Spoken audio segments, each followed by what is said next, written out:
Mayor, crisis situation ngayon, no? Yes po. Dahil sa pagtaas ng mga bilihin, lalo tigit yung fuel, no? Opo. Dahil nung nakaraan talagang umabot na sa 150 Yes plus. po. Ngayon, medyo bumaba ng konti pero mataas pa rin, no? Mhm. Ano ang mga programang ginagawa ng sa inyo pong opisina, sa inyong tanggapan, lalo tigit sa mga vulnerable sectors? Yes po. So ngayon po, kami po ay activated, lagi naman po activated, pero ngayon mas active po ang price monitoring team po namin. Mm. Pagdating po sa goods, inire-report po sa amin ng MAU ang yun pong sa mga harvests, tsaka yung sa mga isda, yung presyo. Doon naman po sa mga tindahan ay di kasama po, at tindahan at gasolinahan kasama po ang joint inspection team. Sila po ay nagmo-monitor ng mga presyo. So, amin po tinitingnan kung wala naman po nagsasamantala na mga tindahan dito sa aming bayan. Dahil ramdam na ramdam po ng aming mga kababayan dito sa bayan ng Pulig yung epekto po nitong pagtaas nito pong ating gasolina. Pero wala kayong na-monitor, Mayor, na lumabag o biglang nag-abuso? As far naman po, wala pa Umabuso? po na i-flag sa akin ang ating price monitoring team. Pag may nagre-report naman po sa aking mga kababayan namin, agad po namin pinapupuntahan yung kung ano at pinapa-verify po namin yung Mm. presyo ng mga sinasabing paninda po. Yung mga basic commodities po ba, like for example sa mga gulay, mga vegetables, dito po ba locally supply or out of Polillo pa? Meron po kaming mga samahan dito ng farmers, so meron pong locally produce, pero parang majority pa rin po sa amin ay galing pa ng Ibang lugar? ibang lugar po. Oo. So hindi pa kayang i-sustain? Hindi pa po. So, yun po yung goal namin na fino-formulate namin po kasama po yung samahan ng mangingisda. Ganun po din po na aming feed center kung paano po, ay, ng mangingisda, magsasaka pala. Hmm. At ng feed center po, kung paano po namin somehow magsimula kaming makapag-sustain ng mga vegetable crops dito po sa aming bayan. Usually ano po mga crops dito, Mayor, na dapat na ma-develop totally na patok? Yung Siguro po dapat ang maano namin dito ang lahat ng sangkap ng pinakbit. Para po ma-sustain po namin ito pong mga basic na palaging binibili ng mga gulay ng aming mga kababayan. Pero malawak pa rin yung kabundukan dito. Opo, malawak pa rin po. So, naghahanap lang po kami din ng mga farmers na madagdagan yung mga farmers po natin na magtiyaga na mag ah, magtanim ng mga gulay tutulungan naman po ng ating samahan. May co-op po tayo ngayon ng samahan ng mga organic na magugulay tsaka po ng ating Municipal Agriculture's Office. Ilan po lahat, Mayor, yung fuel station o company na nag-ooperate dito sa Polillo? Dito po meron po kaming ito po isa, dalawa. Dito po sa bayan ay may dalawa. So sa ay bayan at Sibulan dalawa. Sa barangay po, nakalimutan ko lang yung tawag nila pero regulated din naman po, ano din naman po 'yon. Registered din po, hindi na po 'yun yung bote-bote. Kalimutan ko lang yung tawag dun sa machine nilang tawag. Para siyang maliit na gasoline station din po. Pero wala namang paihi dito, Mayor? Ano naman kung wala pa kami nababalitaan na nagpapaihi dito.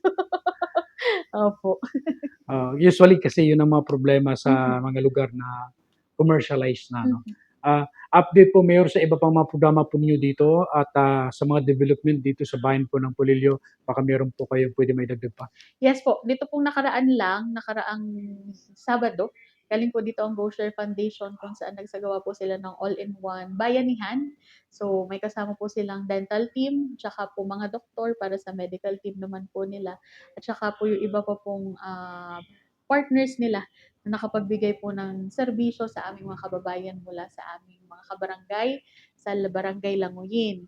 Gayun din po, may programa po muli ang lokal na pamahalaan kung saan taon-taon na po namin ginagawa. Tawag po namin ngayon, noon ay serbisyo karaban, pero ngayon po itatawagin na namin na serbisyong alay sa barangay. So, kung saan kasama po namin yung aming mga agencies dito sa lokal na pamahalaan. Minsan po may nasama din na national agency. Bumaba po kami sa barangay at dala po namin lahat ng serbisyo. Inilalapit po baga namin lahat ng serbisyo sa aming mga kabarangay. Lalo-lalo na po yung mga malalayo na barangay namin.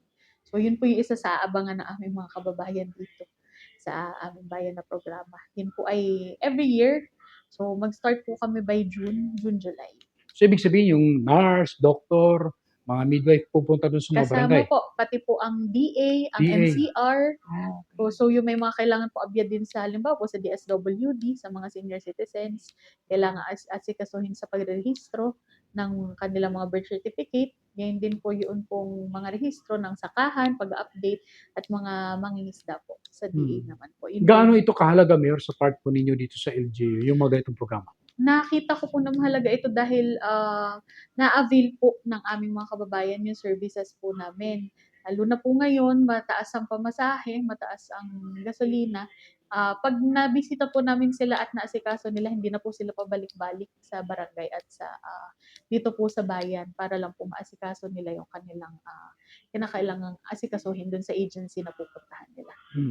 Mayor, marami po nagtatanong sa amin na like for example sa mga investors, when it comes investors sa part ng pagninegosyo, marami nagtatanong sa part ng sa Polillo Island po ba, particular sa bayan ng Polillo, may lugar pa po ba ditong sila ay maglagak na negosyo? Anong mga particular na negosyo na pwede rito sa bayan ng Polillo? Marami pa po naman ditong lugar na pwede pa pong pag-investan. So kami po ay open pa rin sa investors po, lalo-lalo na po makakadagdag ito sa pag-unlad ng aming bayan. So, ilan po siguro sa maano namin dito, yung siguro may mga ano na kami, mga food, ano po siguro. Mga food at tourism services po dito po sa aming bayan. So, dagdag din po siguro dun sa tourism sites po namin dito. Baka po may gusto ding mag-invest pa na iba para mas mapaganda po namin ang tourism dito sa amin. So you're surrounded, di ba, White Sand? Tama po. Meron pong mga white sands na ano dito sa aming bayan, sa mga barangay po. So yun ang mga kailangan niyo, mga hotels, Opo, restaurant, mga ganun. accommodation lalo-lalo na po dito sa bayan.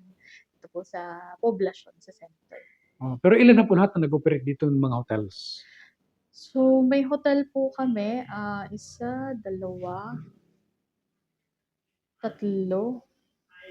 Pero kung wala pang 5, pero marami din pong may transient house dito po sa aming bahay, dito sa aming bayan. So, yun po yung mga ilan sa accommodation dito sa aming bayan.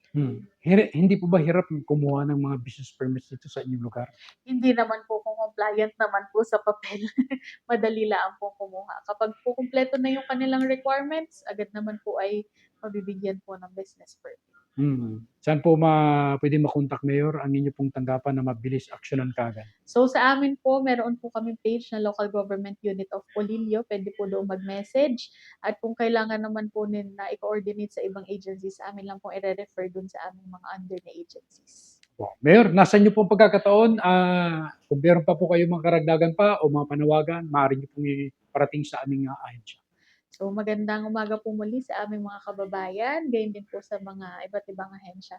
So sa aming po mga kababayan, asahan po ninyo na kami naman po dito sa lokal na pamahalaan na hindi tumitigil para po mabigyan kayo ng kalidad na serbisyo para sa ating mga kababayan.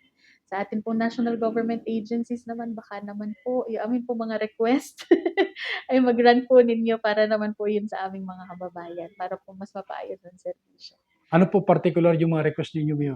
So usually po dito dahil kami po ay GD area, yun po mga infrastructure po na mga request namin na pinapasa po sa ibang agencies. Ilang kilometro pa po ba ang hindi pa na semento rito sa iyong Medyo lugar? mahaba-haba pa po pero ongoing na naman po. Pero binisita kayo ni Yusek dito nakaraan. Yes po, binisita naman po kami. Nakita niya din po yung mga sitwasyon naman po. Anong feedback niya? Gagawan daw po ng paraan. Yun pong para po mabigyan ng budget ang bayan ng Polillo. So hopefully, Mayor, no, Hopefully po. Maraming salamat po, Mayor Sige Angelic po, Bosque ng maraming salamat bayan po. po ng Polillo sa inyo pong update kaugnay po sa mga development dito sa inyong lugar. Maraming salamat Sir JR. Thank you po.